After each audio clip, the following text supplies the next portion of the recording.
tinutulungan ka niya? Naniwala ka naman. Hindi ba may girlfriend yun? Iiwanan ba niya para sa'yo? Nagkausap na ba kayo? Ikaw ang kaharap ko ngayon, Zarina. Fine.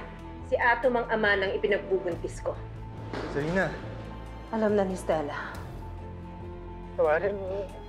Huwag mo ako. Hindi mo ako mahal. Kasi kung mahal mo ako, hindi mo ako gagaguhin. Umalis ka na. Huwag kang babalik dito. Pumayag ako sa relasyon nyo dahil akala ko matino siya. Hanggang doon na lang yun. Tapusin na natin din yung problema. Pero kilala kita eh. Hindi mo natitiis si Atom. Atom, pumunta ka nga muna dito sa ospital. Yung tatay mo, suka na. Atom, hirap na. Sasama mo ko dito. Dalihan mo na. Nag-spike ang blood sugar level niya. Kaya siya nahihilo at naghusuka. Gaya ng sabi ko noon, mahirap talagang i-manage ang blood sugar level ng mga pasyenteng merong major condition, katulad ng tatay mo. He has liver cancer. Dok, baka naman pwedeng ipakimo na natin si tatay. Baka sakaling gumaling yung cancer niya. With his condition right now, hindi pa eh. Although, normal na yung pagkilos niya, pero lahat ng test results will say na hindi pa siya fully recovered doon sa stroke that he suffered. Kaya ang pinakamagandang gawin ngayon is to monitor his blood sugar level and to keep it under control. And I will make sure na every hour may pupuntang nurse dito to check on your dad.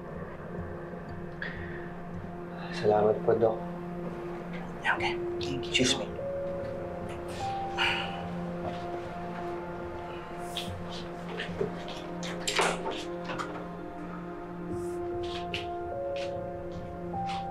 Oh, bakit ganyan ang itsura mo? Ha? Ano nangyari sa'yo? Nakainom ka ba? Wala ako ito. Ato, mabibili lang ako sandali sa baba, ha?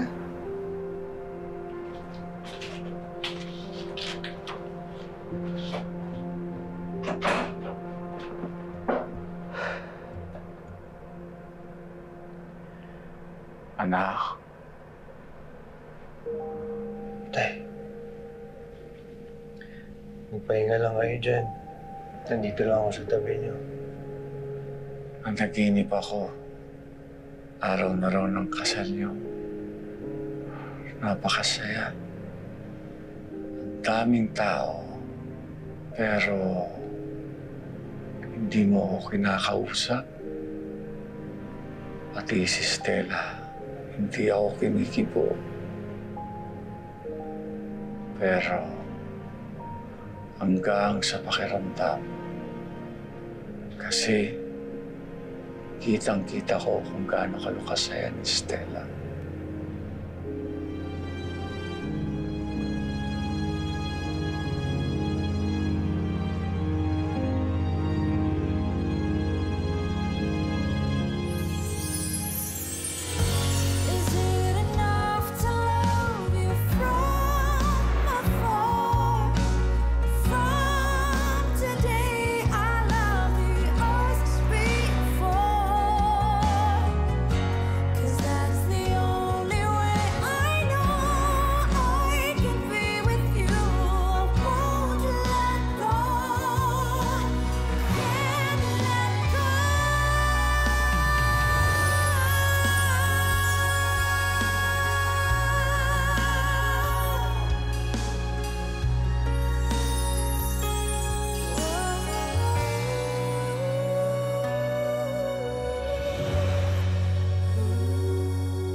Do you want the truth? Or can you handle it? Sagutin mo ko, Zarina. Fine. Si Atom ang ama ng ipinagbubuntis ko.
morning. Good morning, Doc. Stella, ba't ikaw yung nandito? Tumawag na po ako kay Miss Marie. Sinabi ko sa kanya na huwag niya na akong saluhin dito sa clinic. Hindi na po tuloy yung leave ko. Bakit? Tsaka, ito po yung hinihingi niyong blood works, ECG, and pulmonary function test ni Mr. Guzman. Diyan na po lahat. Tsaka po tumawag po pala si Miss Clara. Ang sabi po, move na po to 4:30 yung surgery niyo sa Lourdes today. Excuse me lang po, Hello? Dr. Rival's Clinic. Yes po. Available po siya mga Friday next week. Ayun, suka siya ng suka kagabi kaya kailangan kong lumabas ngayon para bilhin ng mga kailangan niya. Magpapadala ako ng pera dyan, tita. Ako, Sarina, salamat. Thank you. Kamusta na nga pala si Atom? Ayun, nandun siya sa taas, binabantayan yung tatay niya. Yun nga pala, Sarina, may tatanong ako sa'yo. Napapansin ko lang itong mga nakaraang araw, parang wala sa hulog tong si Ato. May napapansin ka ba? Meron ka bang alam? May problema ba siya? Nag-away ba sila ni Stella? Hindi ba nasasabi sa inyo ni Atom? Ang alin? Sabi niya yun daw yung time na nagka-problema kami, nakipaghiwalay ako sa kanya. Ano yun? Porket nagka-problema kami, pwede na siya makipag-sex sa iba. Ganun ba yun? 5 linggo na. 5 linggo na buntis si Sarina. So, ibig sabihin, matagal niya na ako niloloko. Mars. Sa totoo lang, nauna ko nang nalaman yan kay Sarina. Naalala mo nung magkausap tayo na dinalaw ko yung tita ko sa West Medical. Doon ko sila nakita sa may ultrasound room. Inumpronta ko si Atom. Doon ko nalaman.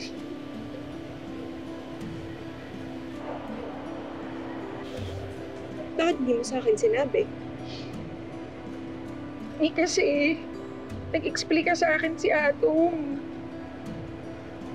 Kasi yun pinabayaan ko na siyang mauna magsabi sa'yo. Mars, sorry, Mars. Sorry. Mars! Stella!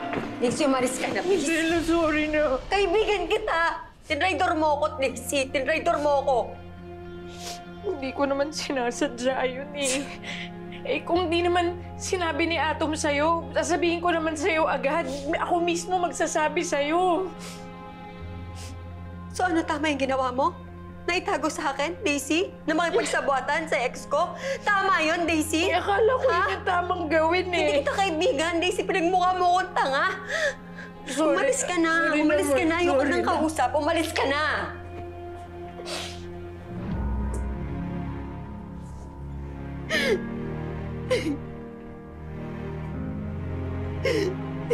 Stella? Sorry po. Sorry po. What's wrong?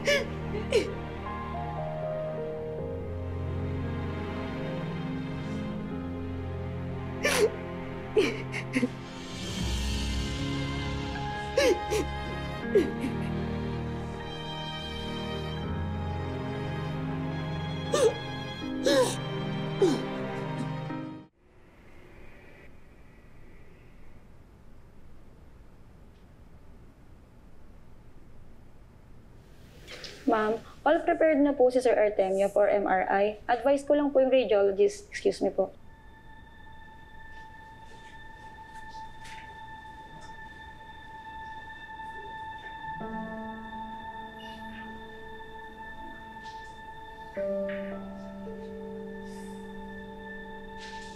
Alam mo, Atong, hindi mo naman kailangang itago, di ba? Baka hindi mo maamin sa sarili mo na mahal mo talaga si Sarina. Tignan mo, nabuntis mo pa, di ba? Si Stella ho ang mahal ko.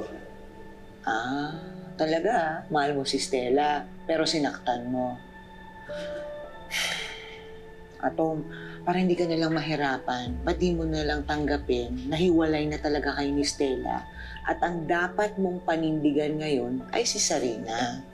Hindi ko naman kailangan pakasalan si Sarina dahil napuntis ko siya. Nag-usap na rin kami. Alam niya na si Stella ang gusto ko. Ah, talaga? Okay, huwag mo siyang pakasalan. Eh, paano yung anak mo? Ah, gusto mong lumaki siya na walang tatay. Ah, alam ko na, gusto mong maranasan nung anak mo yung naranasan mo. Husay, di ba? Jolene, tama na. Inom lang ako tubig.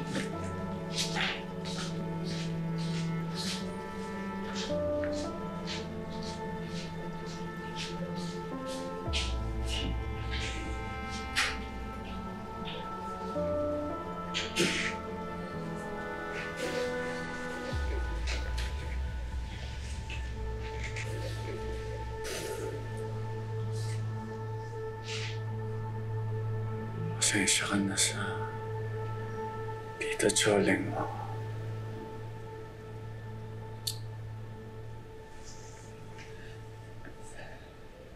Alam ko tayo, excited kayo.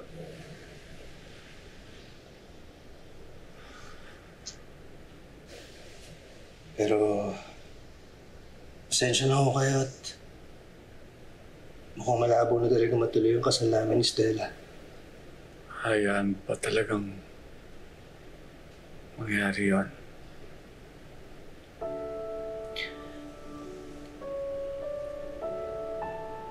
Siguro nga tama si Tita Chole. Dapat tanggapin ko na talagang wala na talaga kami ni Stella. Lahat ng pagkakamali pwedeng itama. Tingnan mo ako. Tanda na. Pero nagawa mo pa rin patawarin.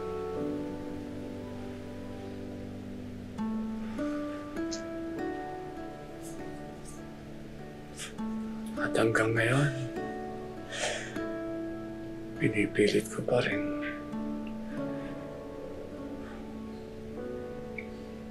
pagbayaran yung pagkakamali ko sa nakaraan. Kasi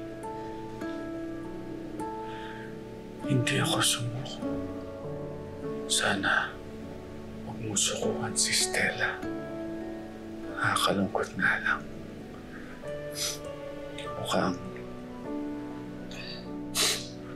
Mukha sandali lang natitira sa akin. Para makita kang masaya kasama ng bubuin mong pamilya. Mukhang ipag-iuna naman kita.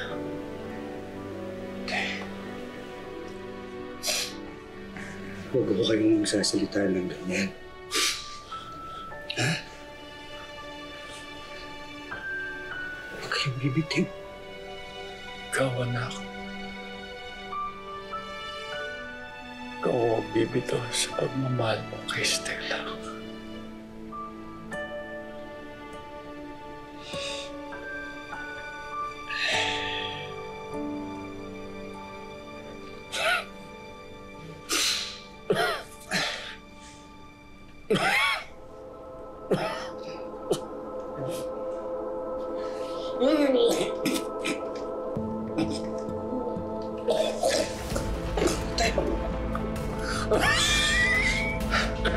Tita Chole! Nurse! Nurse, tulong! Nurse! Nurse, tulong! Tay!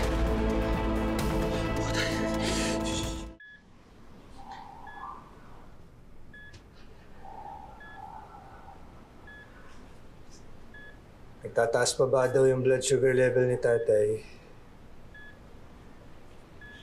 Kaya daw paulit-ulit yung pagsusuka niya. Pero, bakit ganun, Atom?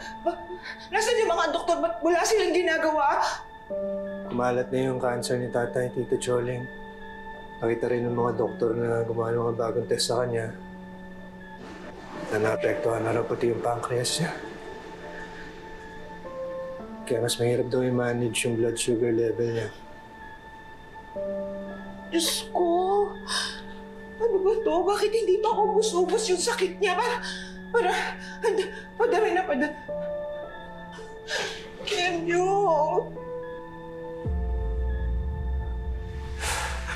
Umabaw ka naman mo. Promise, hindi kita iiwanan. Dito lang ako sa tabi mo. Basta lumaban ka.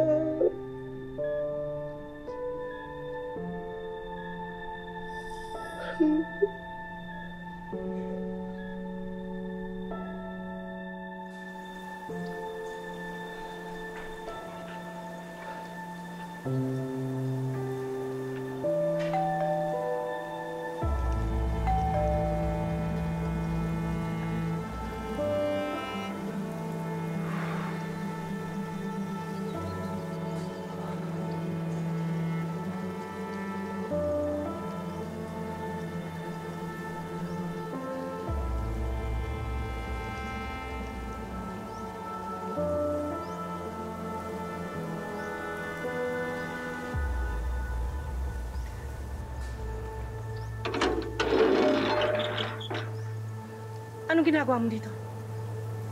Huwag mo nang guluhin si Stella. Mama Liling. Alam ko kung binigo ko kayo.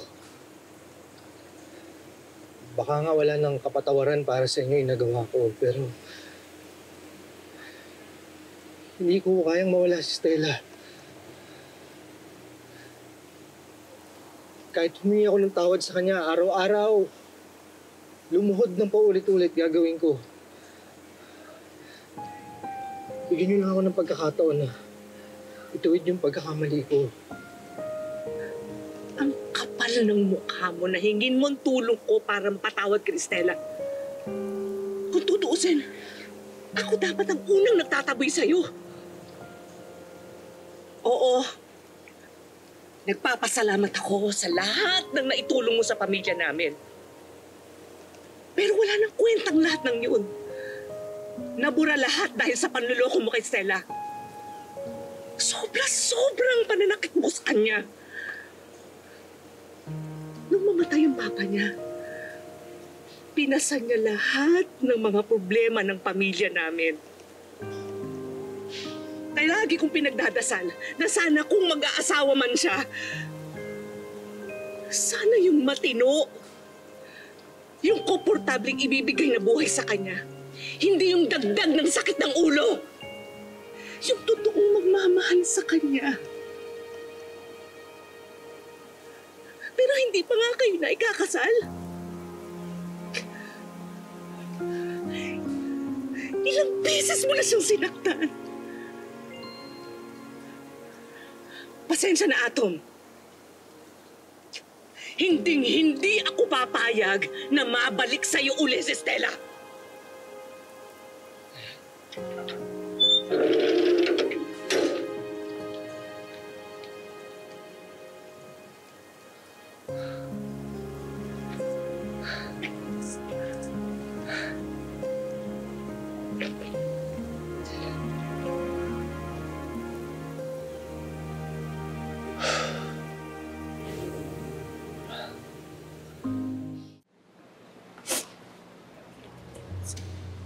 So, yun po yung dahilan kung bakit hindi naman tutuloy yung leave ko.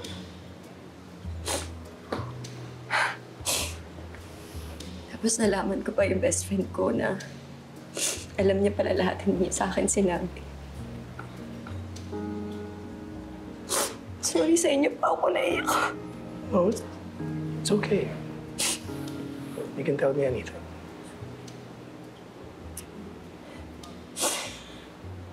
Hindi ko talaga akalain na gagawin sa akin to ni Atom eh. Akala ko pareho namin gusto maging maayos yung relasyon namin. Mali pala ako. Pero pagod na ako.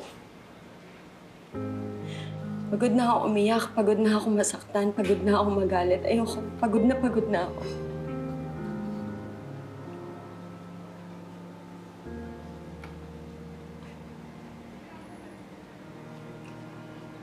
Pator lang naman yung nararamdaman mo.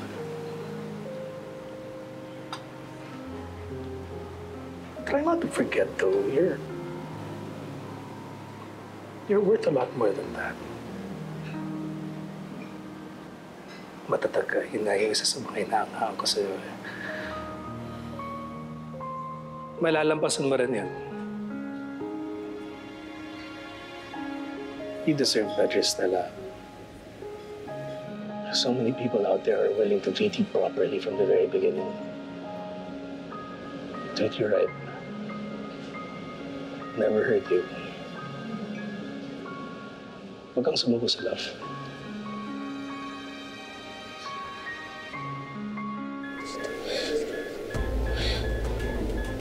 Doc, rhythm check po.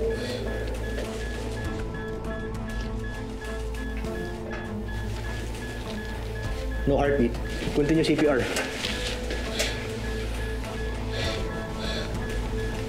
Tita Choling, ano ginagawa niyo dito? Tatay mo. Ano nangyari kay tatay? Dok, kamusta na tatay ko? Nag-cardiac arrest ang daddy mo. Biglang nag-drop yung blood pressure niya. But we're doing everything we can to bring him back. Doc, rhythm check po. Excuse me.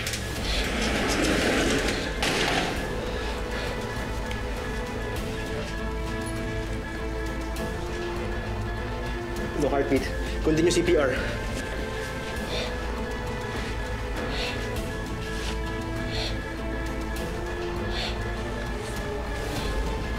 Rhythm check ulit, Doc. Still no heartbeat. Continue.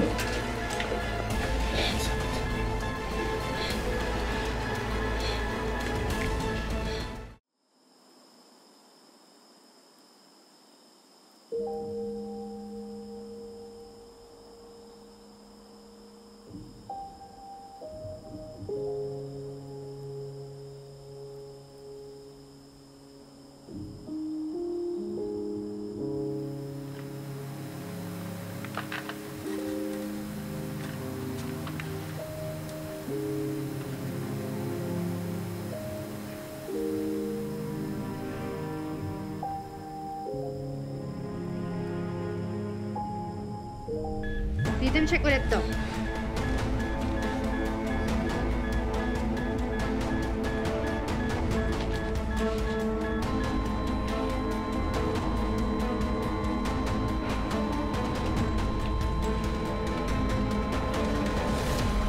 Time of death, 4:42 p.m. Please take note.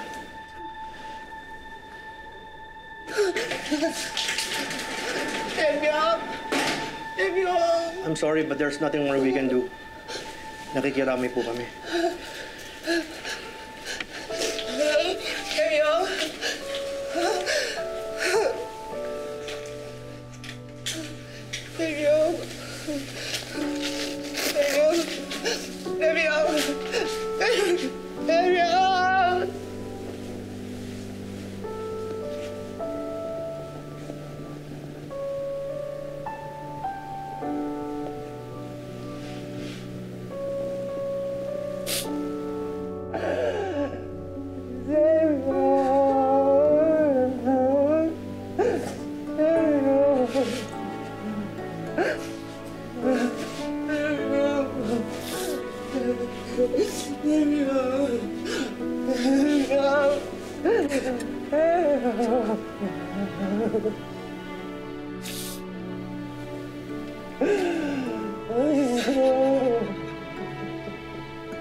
Tatay is marrying another woman. At alam yon ni Sarina. Hindi pa naman sila kasal eh. This baby changes everything. Besides, he got our daughter pregnant, dapat nang panagutan niya. What are you trying to suggest? Napapakasalan niya yung lalaking yon? You should pack your bags. Fly with me to Cebu. It's a great place to find peace of mind, if you ask me. Hindi ko po talaga kayo matiis. Salamat po sa maikling panahon naging tatay kayo sa akin.